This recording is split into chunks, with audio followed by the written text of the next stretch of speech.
Welcome to the Church and Culture Podcast, a weekly discussion with Dr. James Emery White on the latest trends happening in culture and where and how the church should respond. Jim is the founding and senior pastor of Mecklenburg Community Church in Charlotte, North Carolina, president of Serious Times, a ministry devoted to exploring the intersection of faith and culture, former professor of theology and culture at Gordon Conwell Theological Seminary, where he also served as their fourth president, and the author of more than 20 books.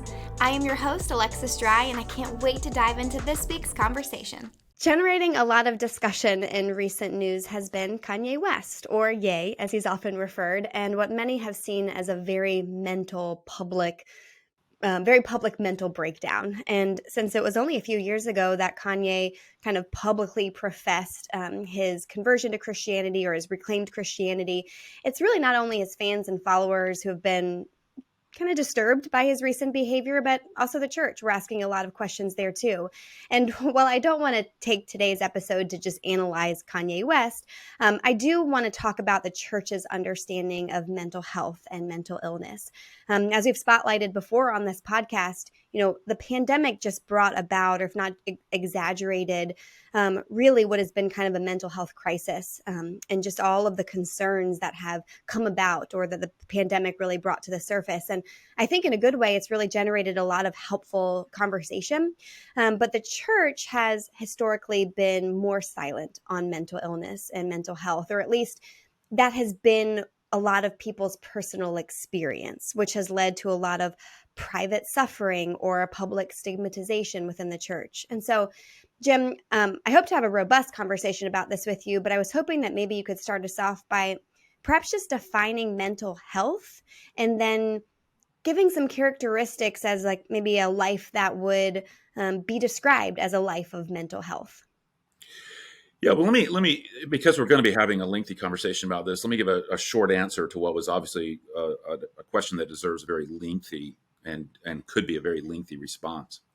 I think that when we're talking about mental health, we're talking about two types of mental health issues. There's kind of the overall mental health, which, just a holistic wholeness there. And then there is mental health issues that need professional treatment. Or some type of very advanced counseling, if not some type of prescription, medical prescription, some kind of antidote.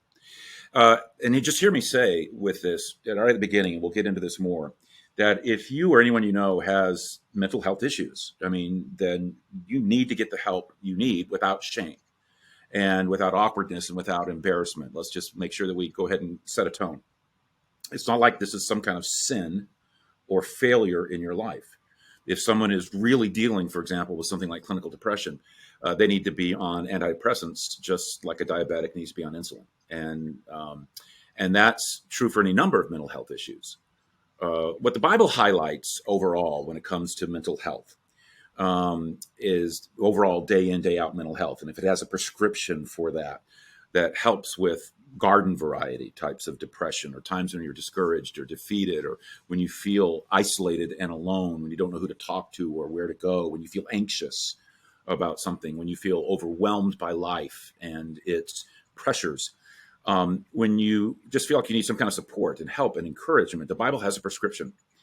And it's a single step. Interestingly, we really can simplify it. And it's to step into intentional community. And again, we can talk about that more as this conversation goes on. Yeah, that's interesting.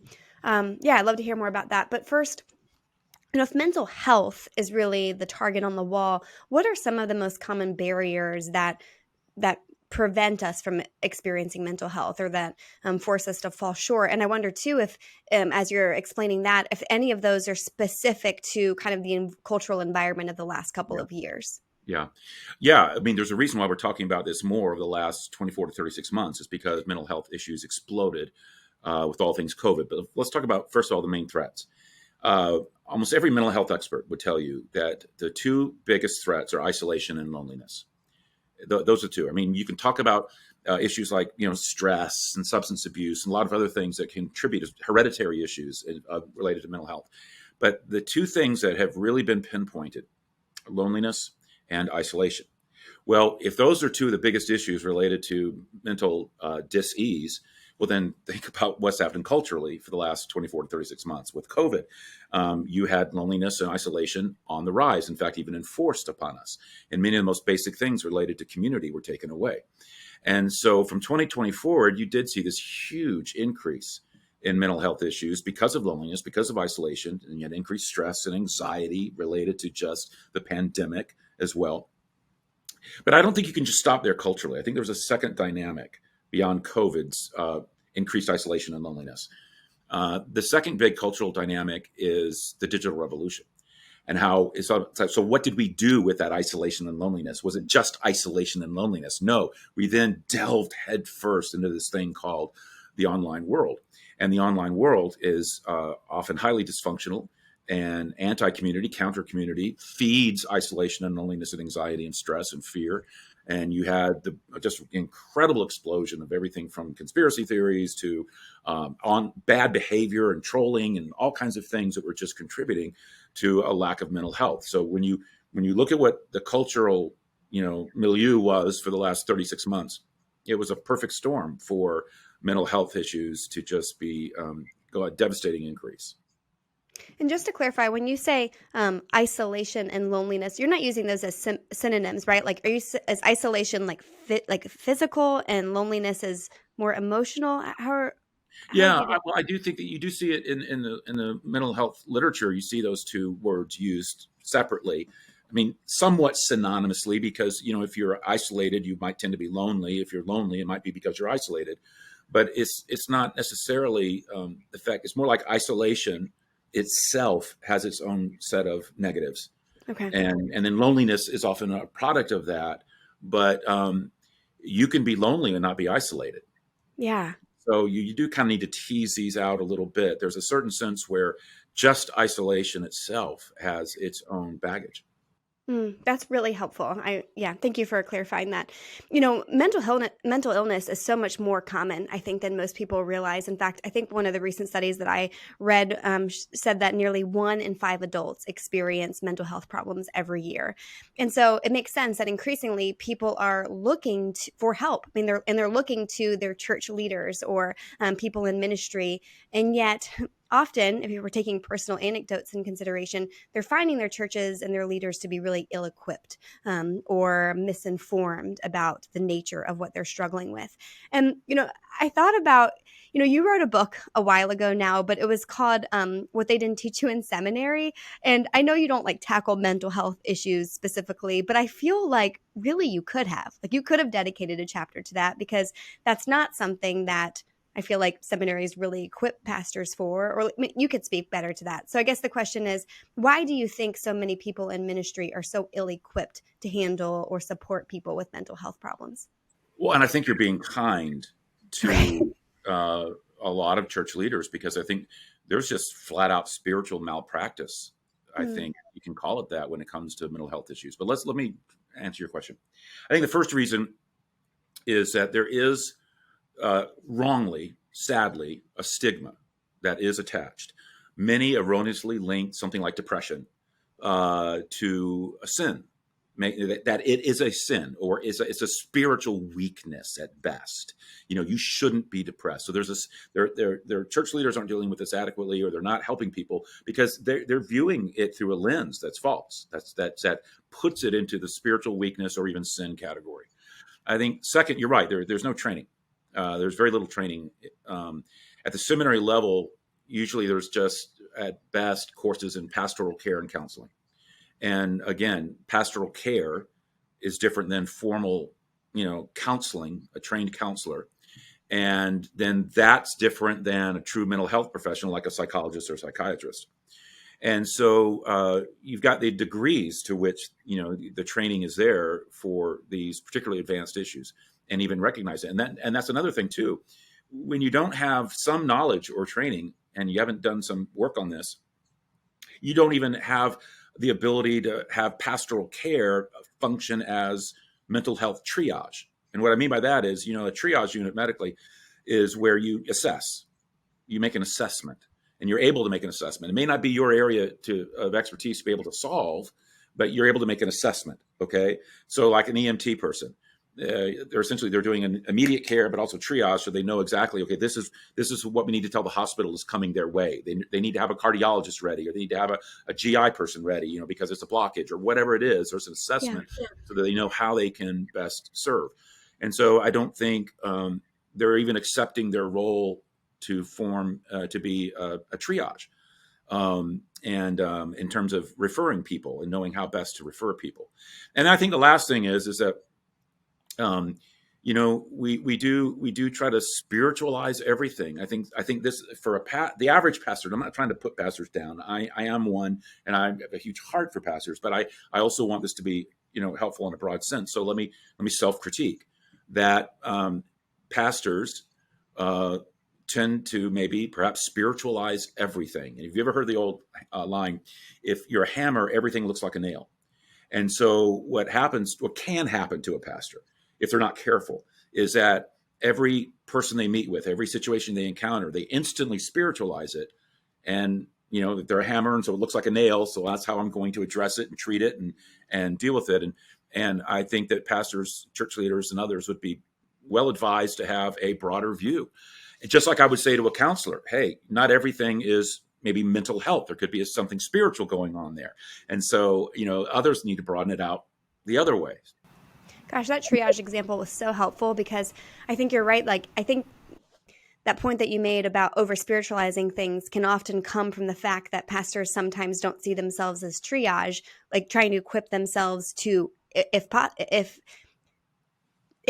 accurate, to refer people to someone else, or to prefer people to professional help. And so they do what only they feel equipped to do, which is to speak to the spiritual component of it. But that is so helpful to realize, like, there is that component, but that's not all there is to it. And so you playing that triage role is really, I love that metaphor. That's helpful. You've mentioned depression a couple times already today. And being at MEC here and listening to you speak, I have heard you speak, to our entire congregation about depression as well. And I always feel like every time you talk about that, people always walk away saying, I have never heard a church talk about this before. And so I'm curious, why do you single out depression specifically? Well, one of the things that I work very hard to do is for MEC to be a safe place for everyone and an authentic place to come and explore the Christian faith, and also be a place where the masks come off. I've talked about that ever since MEC got started. Been trying to get that into our DNA for over 3 decades. The masks need to come off. And one of the biggest masks of all is people wearing a mask over their depression. And the reason the mask is on is because people often view depression as a weakness, something that shouldn't be tolerated or allowed to take hold of a life. So people keep their depression a secret. But that mask has to come off first, because depression is absolutely nothing to be ashamed of. It is not a spiritual fail, and it is not some kind of sin. And we need to get that out of our heads. Clinical depression, which is what I'm talking about, clinical depression, is one of 4 diseases that physicians call mood disorders. Just as diabetes, as I mentioned, has to do with the body's failure to regulate blood sugar, mood disorders result from the brain's inability to regulate the chemicals that control mood. There are nerve cells in the brain. I don't want to get too technical, but this is important because we don't make this the medical issue that it is. We have nerve cells in the brain communicate with each other by releasing chemicals called neurotransmitters, specifically norepinephrine and serotonin. And those are the 2 neurotransmitters that are involved in depression. When there is an ample supply of those 2, then we tend to feel normal. I mean, we have a normal emotionality, normal mental health, if you will, because it's available to stimulate the other nerve cells. You can still have your regular ups and downs, bad days and good days, but you're not fighting clinical depression. In clinical depression, though, fewer of those neurotransmitters are released because the first nerve cell reabsorbs them before it can stimulate other nearby nerve cells. So what antidepressant medications do, they work because they increase the amounts of both norepinephrine or serotonin in the body. And the need for antidepressants to address this very physical chemical imbalance, which can be caused by any number of factors, is just necessary medicine. Life circumstances can cause this kind of breakdown between the neurotransmitters. Emotional trauma can initiate the chemical changes. in the brain that cause depression, including, long sustained seasons of stress. Again, I don't want to get overly clinical with you, but I really do get tired of people making this some kind of spiritual sin. It's not. It's a medical issue, and you shouldn't feel any shame in telling someone I'm on antidepressants right now. I'm not sure for how long. I'm working with my doctor on that, but they really seem to be helping right now. That should be such a non-issue. So we need to put an end to feeling ashamed of depression or being spiritually self-conscious about it in some way. It's a physical deficiency that can and should be addressed. As I put it earlier, if someone is dealing with clinical depression, they need to be on antidepressants, just like a diabetic, hopefully is on insulin. And so I talk about it a lot because, and we can get into this, but it can be, if someone has to wear the mask and they don't even feel like they can get it treated, much less supported, that can lead to nightmarish things, including suicide. Oh, that's interesting that you mentioned suicide, because I feel like, well, if depression is not something that churches talk about a lot, well, even less do they talk about suicide. If anything, that seems to be like an off limits topic or a taboo topic. And there's a lot of, you mentioned spiritual malpractice. I feel like there's a wide spectrum of teaching when it comes to suicide. And some see it as, an unforgivable sin, which has caused those who struggle with suicidal thoughts to feel unreachable by God or unloved by God, or those who have lost someone in their family or a friend to suicide can feel judged by that. So I know we could do a whole podcast on this, but just because we're talking about this now, could you give a word about maybe the biblical view as you see it of suicide? Sure. First, I've been following this as a cultural phenomenon, particularly of late. I don't know if many people realize that between 1999 and 2018, there was a 35% increase in suicide. It's now the 10th leading cause of death, and maybe even crept up to 9th. But it's in the top 10 causes of death in the United States. These rates have been seen across every age group and for both males and females. Males remain the most likely to commit suicide, at nearly 4 times the rate actually of women. But the rise of suicide among women is greater than the rise among men. Between 1999 and 2018, again, that period, the rate among men grew by 28%. The rate among women, it grew by 55%. Wow. So it's very alarming across the board. Suicide has been historically condemned by the Christian faith. And let me say, rightfully so. The Bible is clear, you shall not murder. And the reason is simple, life is sacred.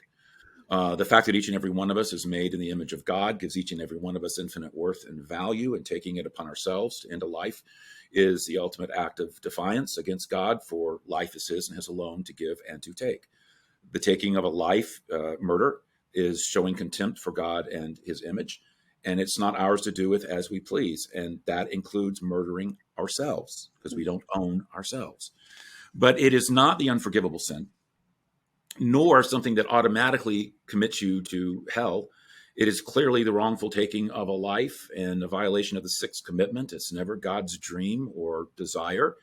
And also, when done, apart from mental health issues, is a very selfish act as well, in terms of those that you leave behind. But when mental health issues are present and are behind suicide, when that's there, I'm not even sure I'm prepared to call it a sin. Because it's more like what happened was a result of a disease. They died of a disease, and that disease was uncontrollable, almost resistible clinical depression. And this is why stunning rises in suicide should be alarming to all Christians, and another reason why the masks need to come off. It should be a clarion call for change. These are people who need our compassion, and they need our help.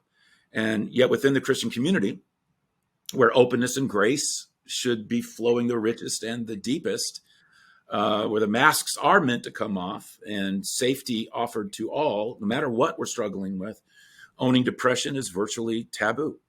There's just this unwritten rule, as I was talking about a minute ago, that people of faith shouldn't be depressed. And the prevailing idea is that the Christian faith is to be a faith of joy, making depression a sin, which means there's no excuse for a depressed spirit. As a result, depressed people have been riddled with guilt, or they've been hiding in shame, or they've been afraid to surface in order to get the help that they so desperately need. And that can lead to suicide. And so let's be clear about this again. And I don't mind even barring a little bit of repetition here. Depression and a strong, vibrant faith are not automatically at odds with each other. Throughout Christian history, men and women who have been deeply committed to Christ have been gripped, sometimes mercilessly, seemingly, in the icy clutches of depression. And in fact, let me walk you through some people in history that some of our listeners may know.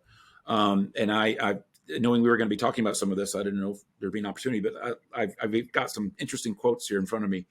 In 1527, the great Protestant reformer, Martin Luther, the man who started the Lutheran Church and penned the words to one of the greatest hymns of all time, "A Mighty Fortress is Our God," wrote these words. He said, "For more than a week, I was close to the gates of death and hell, and I trembled in all my members. Christ was wholly lost." Luther went on to write that the content of the depressions was always the same: the loss of faith that God is good and that he is good to me. That's a depressed man. Charles Spurgeon, the dynamic pastor behind the 19th century revival movement, and sometimes looked back on and seen as the Billy Graham of his day, told his congregation this in 1866 about his struggle. He said, "I am the subject of depressions, of spirits so fearful that I hope none of you ever get to such extremes of wretchedness as I go through." Famed missionary to China, Hudson Taylor, who founded the China Inland Mission and battled severe depression his whole life. At one point, he discovered, and we know this from an unpublished note in his papers, that he even contemplated the awful temptation to end his life. He struggled with suicidal thoughts. And then, of course, classic, Elijah, after his huge Mount Carmel thing, he just went under a broom tree and said, "I'm ready to die." Just collapsed, emotionally spent. These people walked with God. They loved God. They gave their lives to God, and they suffered terribly with depression. And if you say, well, how can that be? Well, that's what we're trying to get across, I think. It's because we're all broken. Everyone broken can experience depression. I can, you can, anyone can. Yes, the Holy Spirit is alive and well and lives in us if we're Christ followers. But he lives in us as fallen creatures. We forget that. He lives in us as fallen creatures in a fallen world. And every one of us can get depressed. Now, can this be a spiritual battle and not just something that needs an antidepressant? I think we have to say, well, of course. I alluded to that earlier. I recall reading psychologist and author Larry Crabb on this, and I thought it was very astute. And as I try to paraphrase him, he said that some efforts to treat this depression and mental issues as a psychological disorder might in reality cheapen the mysterious battle going deep within a soul. And he adds, he says, suppose that many of the struggles we assume are symptoms of a psychological disorder are in fact evidence of a disconnected soul and a soul starving for life. And thus connecting with the source of life, not professional treatment, may be what is called for.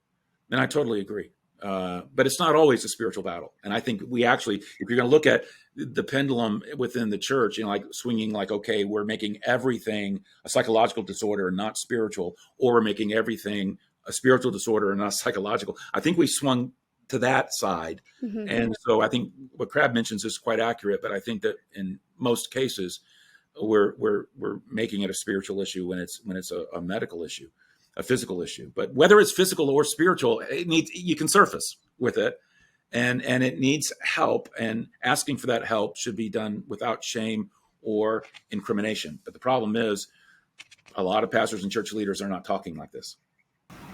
Right, and I think I want to maybe talk about that fact a little bit more, because you mentioned this in just a moment ago, but it's something that I've noticed too, that in a lot of churches, there's just this culture, and I don't think it's always intentional, but there's almost this culture of, we come together to praise, but if you are dealing with something difficult, then you handle that in private. So it's like we worship and we praise as a community, but we lament privately. And again, I don't know if that's conscious. I don't know if that's like a conscious culture, but I do think that it's prevalent enough that we need to do something to battle that, because otherwise that's what you, as you mentioned, makes people feel like they can't get the help that they need, or that they're the only ones who are struggling. And so I'm curious to see hear what you've observed about that. And then maybe if you have any ideas as to what churches can do to cultivate an atmosphere that is balanced more with, worship and lament.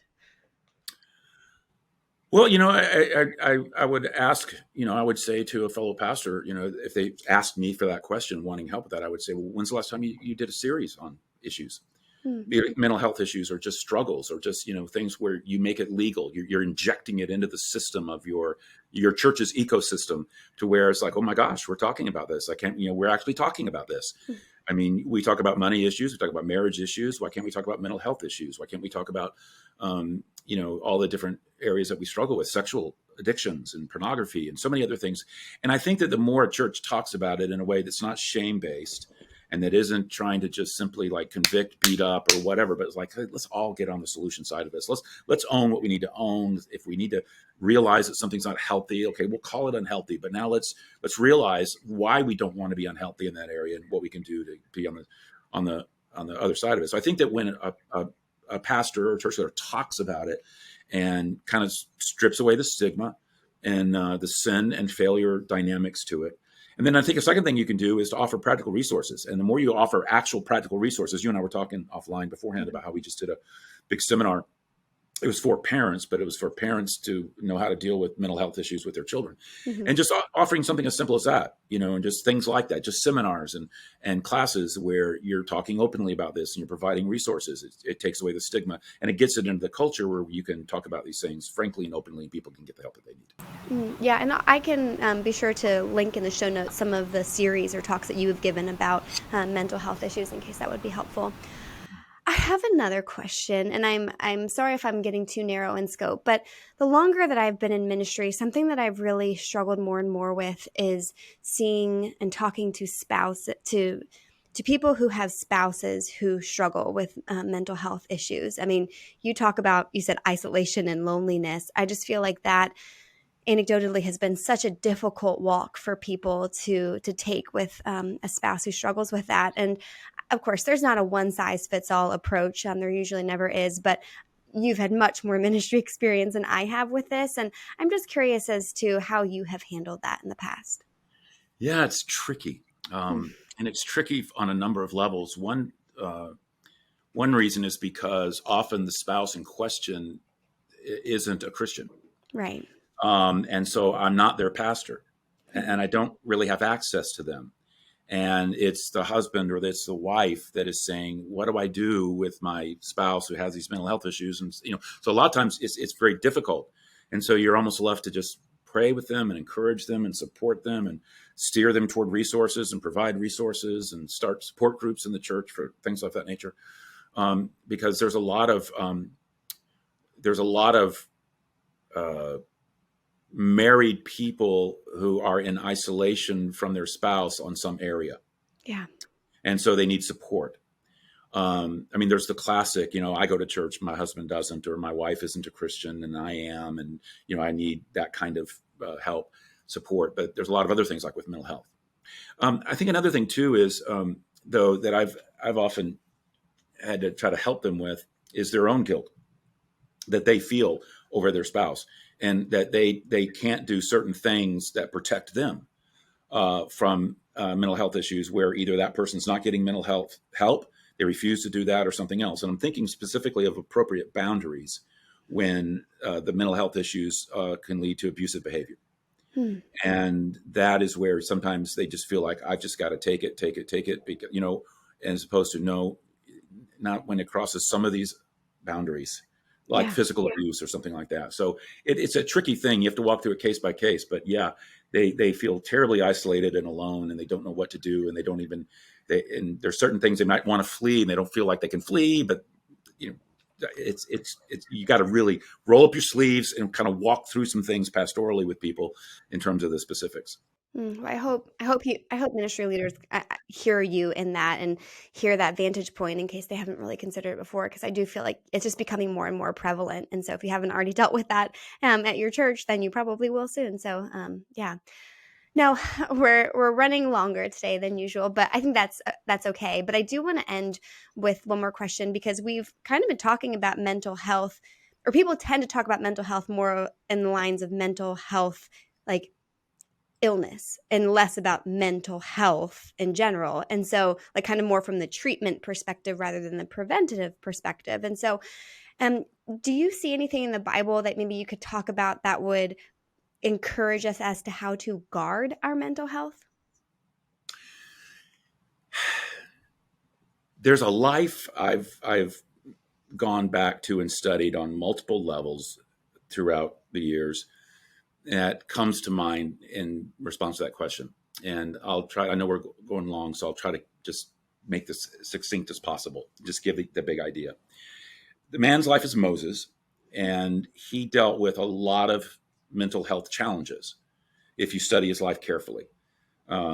And virtually a panic attack in the presence of God over the thought of public speaking. There was a complete breakdown in terms of emotional depletion as he was trying to settle all the problems of the people, every single one. And there was even just physical exhaustion, like with the battle of the Amalekites, where he couldn't even hold his hand up. But in all three of those situations, we have the answer. We have the key. You need, I think, for mental health, if you look at Moses, you need three types of people in your life. Let's go back to the situation where he's trying to solve all the people's problems. He wasn't able to do it. He didn't know what to do. And along comes Jethro, his father-in-law, who was a mentor to him. And in just a very quick assessment, told Moses exactly what he needed to do. And it kept Moses from dying in a pile. And so you need mentors in your life who can assess your life objectively. You've got more experience, more years than you do, and can say, hey, don't just keep swinging the axe harder. Let me show you how to sharpen it. So you need those people over you.